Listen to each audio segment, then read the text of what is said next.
Dando continuidade ao estudo das metas macroeconômicas, hoje nós vamos falar sobre estabilidade de preços ou controle de inflação, né? A doutrina fala que inflação é um aumento generalizado e contínuo de preços. Então, é importante que fiquem atentos a essas duas características: contínuo, né, aumento generalizado, e contínuo. Significa que há alguns eventos em que promove o aumento do preço, mas aquele preço ele não entra na definição do que seja inflação, porque foi um aumento, aumentou, mas depois reestabeleceu, como uma seca que prejudica por determinada plantação, mas posteriormente esse preço, então, ele volta ao nível anterior à seca. Então, inflação, inflar, aumentar, é um aumento contínuo e generalizado do nível geral de preços. A inflação tem várias consequências, mas assim, a que mais a gente sente muito próximo da gente é a questão do poder a gente perder o poder de compra, né? A perda do poder de compra. Porque nós temos que pensar que existe um salário nominal, um salário real, e o salário nominal ele é fixo por um determinado tempo. E quando os preços da economia aumentam, né, pelo o salário nominal ou a renda nominal ser constante por um tempo, quando o preço aumenta, o poder de compra, a quantidade de bens e serviços que o consumidor pode adquirir, essa quantidade diminui. Então, a inflação, ela tira o poder de compra, o poder aquisitivo das pessoas. E das pessoas, lamentavelmente, com rendas menores. Porque as pessoas ricas, elas têm como, então, se proteger dessa perda do poder de compra.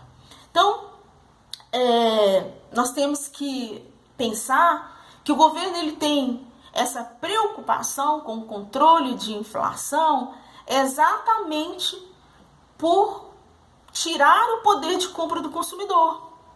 Então, ele precisa de monitorar esse índice de inflação. Posteriormente, nós iremos estudar que há uma inflação pelo lado da demanda e uma inflação pelo lado da oferta.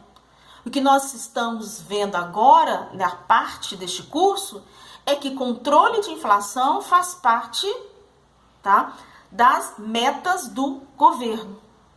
E o governo, ele exatamente precisa de fazer o controle dessa inflação, porque países em que a inflação é descontrolada, é complicado você planejar no médio e no longo prazo, inclusive para o próprio governo, porque as contas do governo, a renda do governo também se deteriora diante de altos índices de inflação.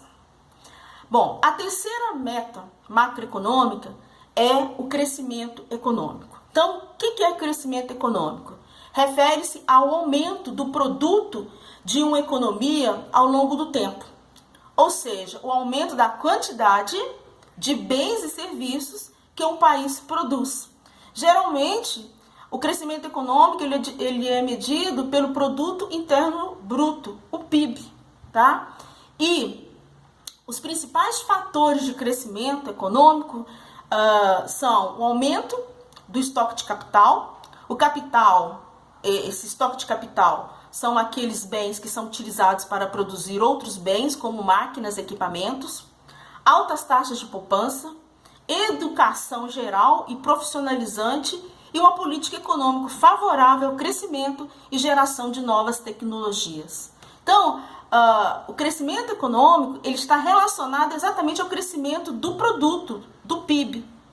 E este PIB, então, há fatores que vão influenciar o seu crescimento. Então, de modo muito simples, nós medimos o crescimento de um país por intermédio do produto interno bruto. Vamos pensar aqui, nós estamos estudando metas econômicas, metas macroeconômicas. A primeira foi alto nível de emprego, a segunda, estabilidade de preços ou controle da inflação. Acabamos de falar agora sobre crescimento econômico e finalizando falando sobre distribuição justa de renda. Então, o que seria essa distribuição justa de renda? Né? O país cresce, o produto cresce, a oferta de bens e serviços cresce, porque o produto interno bruto é o somatório dos bens e serviços produzidos durante um determinado tempo, e que este produto e que essa riqueza seja distribuída de forma equitativa. Então, quando eu pergunto assim, o Brasil tem distribuição de renda? Vocês podem responder que sim. Mas é uma distribuição equitativa? Aí vocês vão responder que não. Por quê? Porque o produto interno bruto, a riqueza do país, ele está dividido de forma não equitativa. E aí, hoje, o Brasil ocupa o segundo lugar como o pior país com relação à distribuição de renda. Bom, quando nós estudamos metas macroeconômicas, nós temos que pensar que metas de alto nível de emprego e estabilidade de preço são metas de curto prazo. Crescimento econômico e distribuição equitativa de renda são metas de longo prazo. O que significa isso em nível macroeconômico? Significa que os macroeconomistas entendem que um país deve gerar emprego, controlar a inflação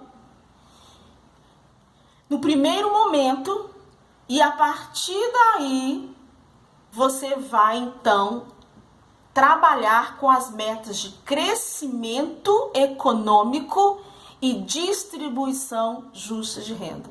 Por isso que ao estudar a macroeconomia, a gente estuda uma macroeconomia em nível de curto prazo e em nível de longo prazo.